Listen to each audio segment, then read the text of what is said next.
வணக்கம். தமிழுக்கு தொண்டு செய்தோர் அப்படின்னு ஒரு பெரிய பட்டியல் போட்டோம்னா, பிற மதத்தவரும் பிற இனத்தவரும் அதில் அதிகம் இடம்பெறுவார்கள். தமிழுக்கு தமிழர் தொண்டு செய்கிறது பெரிய விஷயம் இல்லைங்க.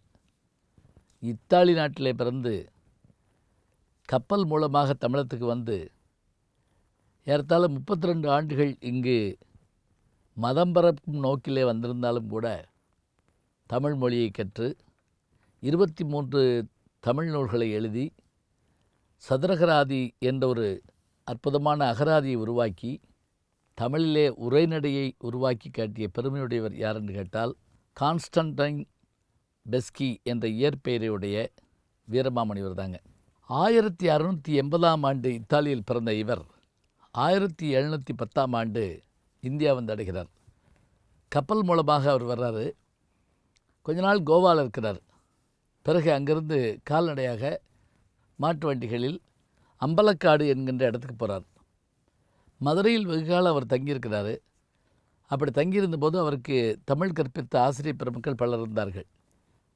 ஒரு சிறப்பு என்ன அப்படின்னு கேட்டால், இவர் தமிழை கற்று தமிழில் பேசியதோடு தன்னுடைய பெயரையும் தமிழுக்கு ஏற்றபடியாக மாற்றிக்கொண்டார். தைரியநாத சுவாமி என்று முதல்ல வைத்திருந்தார். பிறகு அந்த தைரியம் என்கிற சொல் கூட வடமொழியாக இருக்கிறது என்று நினைத்து வீரமாமுனிவர் என்று தன்னுடைய பெயரை மாற்றிக்கொண்டார். இவர் தமிழில் செய்த ஒரு காப்பியம் எது என்று கேட்டால் தேம்பாவணி என்று சொல்லலாம். காப்பியம் இயற்றுவது சாதாரணமான வேலை இல்லை. சிவசிந்தாமணி காப்பியம், சிலப்பதிகாரம் காப்பியம், பெரிய புராணம் காப்பியம், அதுபோல் தேம்பாவணி என்ற ஒரு காப்பியத்தை தமிழுக்கு தந்தவர். அத்தோடு மட்டுமில்லாமல் எழுத்து சீர்திருத்தத்தில் இவர் முதன்மையாக விளங்கினார். தமிழ் எழுத்துக்களில் புள்ளி வைத்த எழுத்துக்கள் கிடையாது. உதாரணமாக வணக்கம் என்று நாம் இன்றைக்கு வாசிக்கிறோம் என்றால் அந்த காலத்தில் அந்த புள்ளி இருக்காது. வணகம என்று தான் இருக்கும். வணக்கம் என்று தான் வாசிக்க வேண்டும். காரணம் என்னவென்றால் எழுத்தாணியிலே நாம் இப்படி குத்தினால் ஓட்டை விழுந்து விடும். அதனால் அவர் என்ன பண்ணார்னா, அச்சு வந்துருச்சு இவர் வர காலத்தில். அச்சு எழுத்துக்கள் வந்ததுனால புள்ளி எழுத்துக்களை அவர் நமக்கு உருவாக்கி கொடுத்தார். அது மட்டுமல்ல, நெடில் குறில் வேறுபாடு இல்லாமல் இருந்தபோது அந்த நெடில் எழுத்துக்களை உருவாக்கி தந்த பெருமையும் இவருக்குத்தான் உண்டு.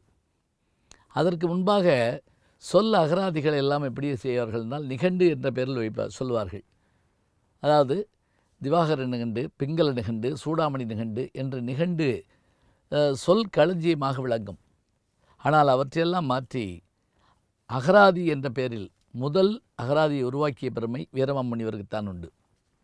இது எல்லாவற்றை காட்டிலும் மிக சிறப்பானது என்ன என்றால், தமிழில் அத்தனையும் செய்யுளில்தான் இருக்கும். 2000 ஆண்டு பழமையான தமிழகத்தில் தொல்மொழியில் அத்தனை செய்திகளும் எழுத்து வழக்கில் இருக்கும் அத்தனையும் பாட்டு வடிவில் தான் இருக்கும். சான்றாக நமது வீட்டினுடைய பத்திரம் கூட பாட்டிலே இருப்பது போல இருக்கும். மெய்கீர்த்தி ராஜராஜ சோழனுடைய புகழை சொல்வது பாட்டில் இருக்கும். கல்வெட்டு பாட்டில் இருக்கும். ஆனால் உரைநடையாக மாற்றிய பெருமை இவருக்குத்தான் உண்டு. பரமார்த்த குருகதை என்கின்ற அந்த உரைநடை தமிழில் முதலில் எழுந்து எல்லல் காப்பியம் என்று நாம் அதை சொல்லலாம். இன்றைக்கி படித்தா கூட நமக்கு அப்படி சிரிப்பு வருங்க.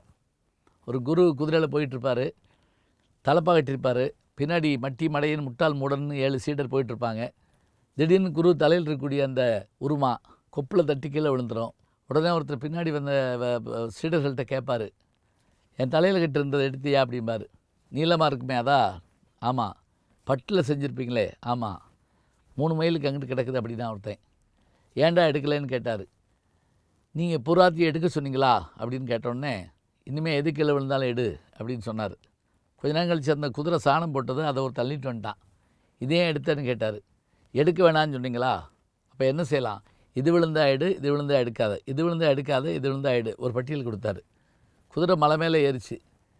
தடுமாறி தலகலாக குதிரையும் குருநாதரும் உள்ளே விழுந்துட்டாங்க.